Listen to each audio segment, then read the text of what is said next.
Alright, nkulamusizaako nnyo mukwano gwange era gy'osinza obba ng'otuwuliriza webale kwekuumira ku mayengo gano aga UG Update TV. Ewaffe budde bwa kakubakuba akakuba katonyerera eno ewaffe mu Uganda ewammwe simanyi gy'osinzira okuba ng'otuwuliriza mukwano gwange mbeera ki eriyo naye nga mbakulisaayo obwakedde mukulikeyo nnyo obwakedde. Buli mbeera yonna yonna twasalawo okuba nga tubaweereza musobole okuba nga mubeera informed mbeere nga muli illiterate ku kiki ekigenda mu maaso mu ggwanga lyammwe.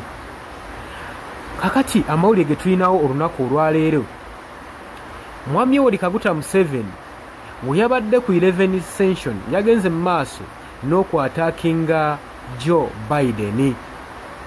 Yamwataakinza atya? Ngenda kuba nga mbikuwa naye gwe atannatweyungako kimanye nti oli ku UG Update TV era wandibadde nga weetaaze tweyungako kirira wansi waliwo ekigambo subscribe kikooneko ojja kuba nga osobola bulungi nnyo otwegattako. Mwami Yoweri Kaguta Museveni yasinzidde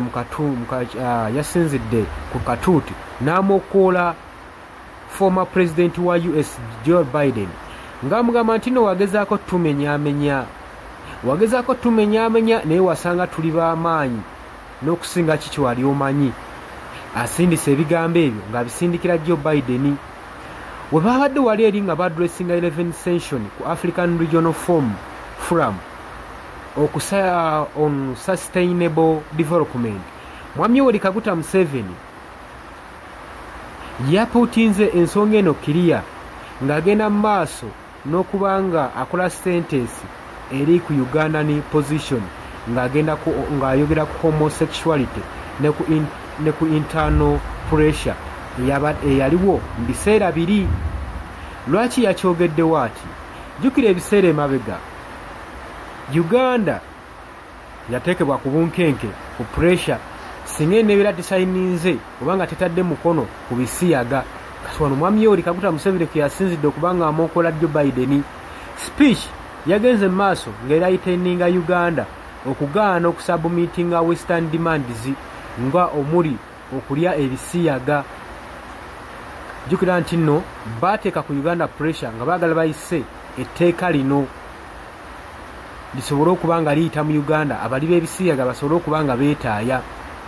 Naye newankubadde tulaba nga akiti eno yaliwo, akabonero akavaayo mu mwaka guno nga Donald Trump azze mu bukulembeze okusalako obuyambi bw'abali b'ebisiyaga mu ggwanga lya Uganda ng'agamba oyo nonsense, kikulaga nti no Mwami Yoweri Kaguta Museveni ne gavumenti ye ebisiyaga bino baali babiwagira dda. Ekyogaana otuteekako akiti omukono ku akiti eno eri mu mateeka ey'okulya ebisiyaga mu Uganda nga biri ku mateeka, baali beeyisaako bweyisa ebisiyaga baali bakyagenda nabyo mu maaso era kuva dda nga bagenda nabyo mu maaso. Era olaba nga ssente ezaali zingira mu Uganda twebuuza zaali zituukira mu kitongole ki?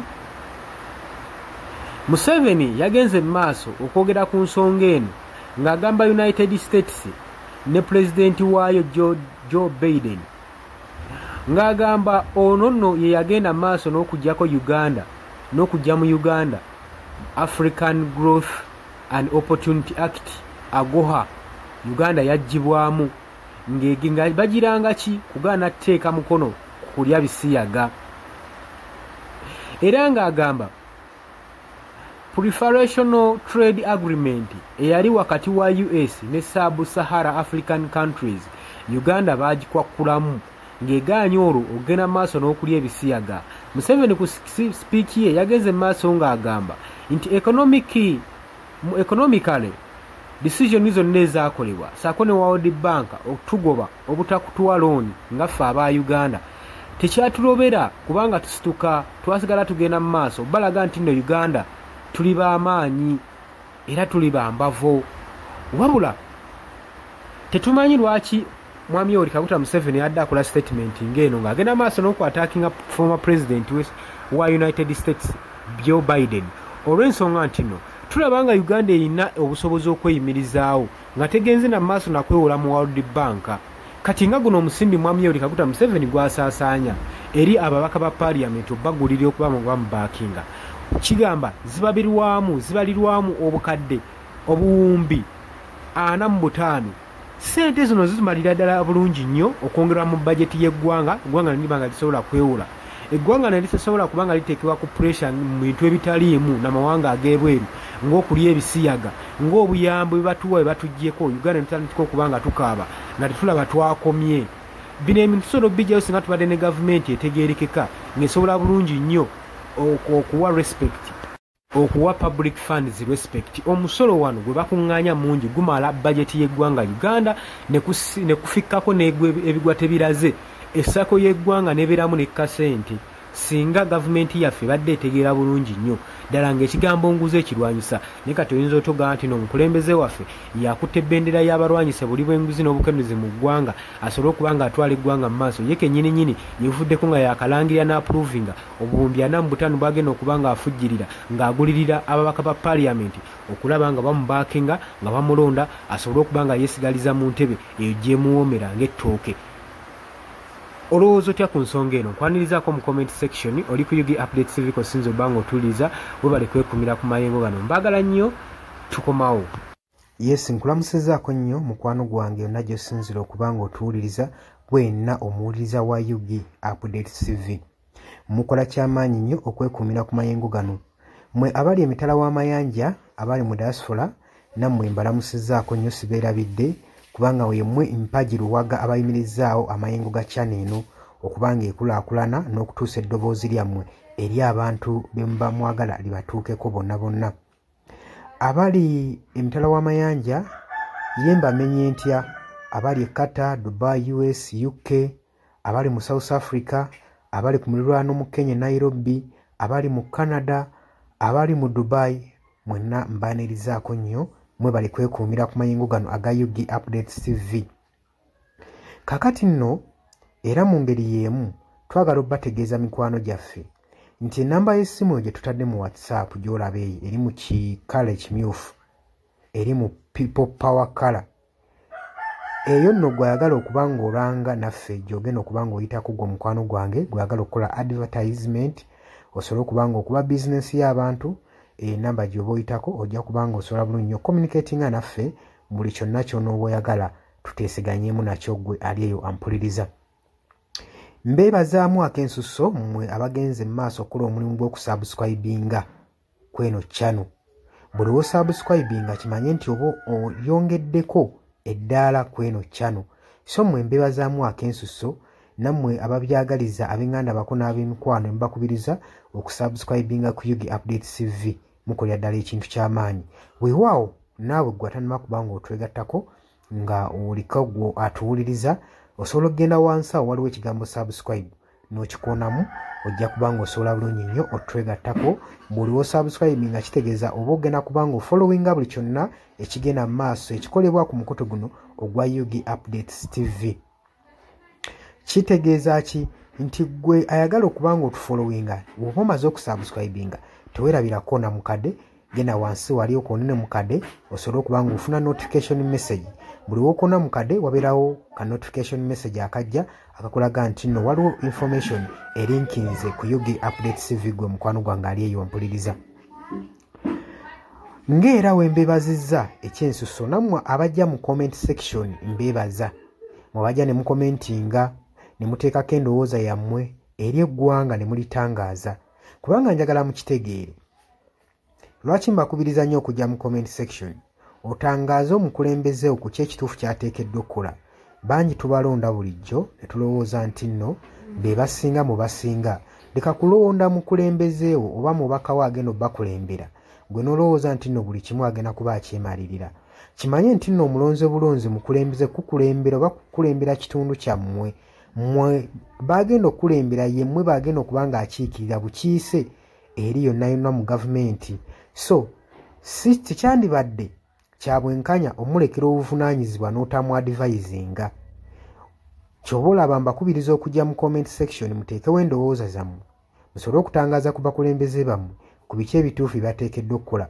Bangi tubalonda bulijjo ne bagenda mu paaliyamenti nga babadde bantu balamu ne batuuka eyo ne bawuttaalirayo. Kitegeeza ki?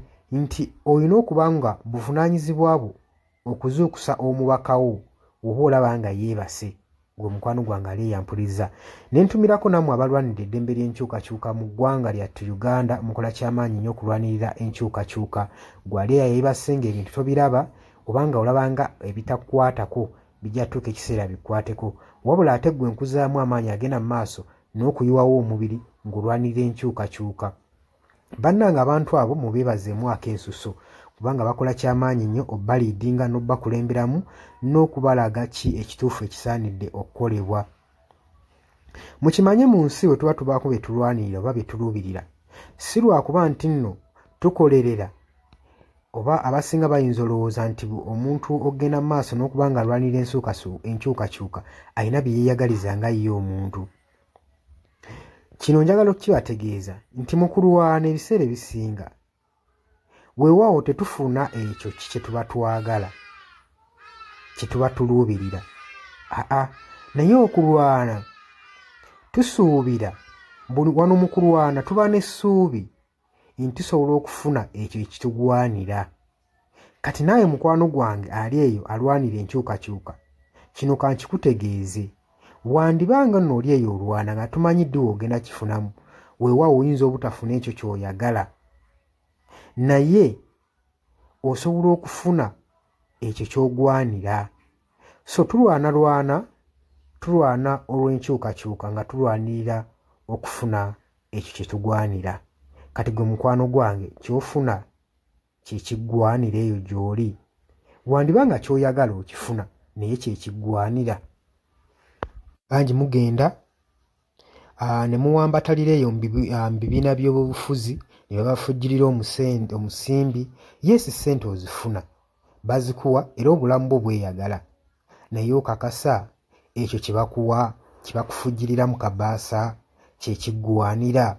Ebiseera ebisinga ffe tetulwana olw'okuba nti no twagala kufuna ebyo bye twetaaga nedda wabula tutunuulira nnyo pointi eno nti kye tugenda oba kye tulwana kyenfuna kyengwanira.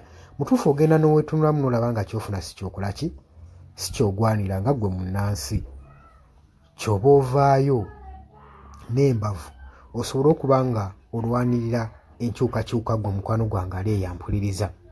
Nja basaba kano akatambi tugende mu maaso n'okuba nga tukasheyalinga buli muntu ategeere kiki ekigwanidde okukolebwa na lwaki enkyukakyuka esaanidde okubeerawo mu ggwanga lyattu Uganda. Si lwakuba nti oli bulungi kati wabula wandibanga oli bulungi naye ekyo ky'ofuna ky'ogwanira. Ekyo kye kibuuzo era naawe osobola okujja mu comment section n'onteerawo endowooza yo nti gwalemesa enkyukakyuka ky'ofuna ky'olwanira. Muli ku Yugi Updates TV ku musinzi oba nga mutuwuliriza mwebale kwekuumira ku mayengo gano. Ngenda maaso n'okukubiriza mmwe abatannatwegattako kirira wansi waliwo ekigambo subscribe kikoonemu obeere ng'otweyungako. Ennamba eyo gye ntaddeawo nabagambye dda gwagala okulanga naffe gy'oba oyitako ojja kuba ng'osobola okommunikatinga. Mbaagala nnyo mweraba era nga mbaagaliza ebisinga.